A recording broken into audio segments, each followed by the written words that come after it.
दुनिया में आपको जो काम करना है वो एक चीज है, आप उसे कैसे करते हैं वो अलग चीज है। जब आप दबाव की बात करते हैं तो आप ये नहीं कह रहे कि क्या करना है और क्या नहीं करना है, आप कह रहे हैं कि जीवन में चीजों को कैसे करना है। अगर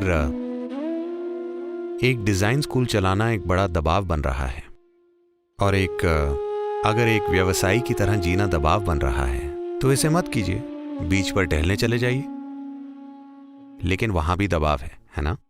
तो दबाव नौकरी या उस ओहदे के कारण नहीं है जिसे आप संभाल रहे हैं। दबाव और तनाव इसलिए हो रहा है क्योंकि आप नहीं जानते कि अपने शरीर को कैसे संभालें, अपने मन को कैसे संचालित करें और अपनी भावनाओं को कैसे संभालें। ये इंसानी सिस्टम इस धरती पर सबसे परिष्कृत मशीन है। क्या आपने इसका यूजर मैनुअल पढ़ा है? पूरी समस्या यही है। अगर आप वैसा करते हैं तो बाहरी परिस्थितियां बस एक खेल जैसी होंगी। आप किस हद तक खेल सकते हैं? हो सकता है कि आप मेरी तरह ना खेल पाएं, लेकिन आप अपनी सर्वोच्च क्षमता से खेलेंगे और ये ठीक है। आपको किसी दूसरे की तरह नहीं खेलना है, लेकिन आपको अपनी सर्वोच्च क्षमता से खेलना चाहिए। अगर उसकी खोज नहीं की गई है, जब आप पर दबाव पड़ता है तो उसकी खोज नहीं हो पाएगी। जब आप पर दबाव पड़ता है, जब आप तनाव में होते हैं तो आप अपनी पूरी क्षमता के साथ नहीं जिएंगे। जब आप दबाव में हों तो छोटे मोटे काम भी नहीं हो पाएंगे।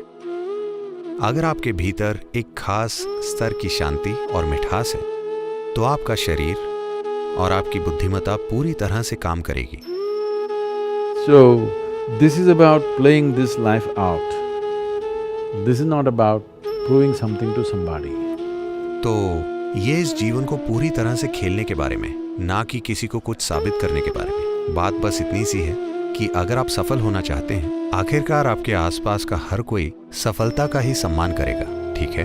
अगर आप सफल होना चाहते हैं तो आपको अपने भौतिक शरीर और अपने मन का पूरे तरीके से उपयोग करना सीखना होगा। तो केवल दो ही चीजों का, और यकीनन बाहरी हालातों को नियंत्रित करना होगा।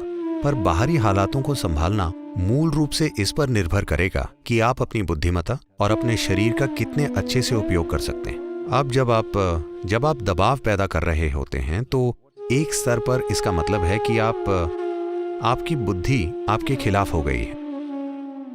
यह आपके लिए काम नहीं कर रही, यह आपके खिलाफ काम कर रही है। किसी और को आपको पीड़ा देने की जरूरत नहीं है, आप उसे खुद ही पैदा कर रहे हैं। तो आप कह रहे हैं कि खुशी तभी आ सकती है जब आप सफलता प्राप्त करें? नहीं, मैंने ऐसा कुछ नहीं कहा। मैं ये कह रहा हूँ कि अगर आप खुश हैं, सिर्फ तभी आपका शरीर और मन सबसे अच्छे स्तर पर काम करेंगे। अगर वे अपने सर्वश्रेष्ठ पर काम करते हैं तो आपकी अपनी काबिलियत और हमारे आसपास के हालात वो कैसे काम कर रहे हैं, इस पर सफलता निर्भर करेगी। आपकी सफलता सिर्फ आपकी योग्यता के बारे में नहीं है, हालात भी मौजूद हैं।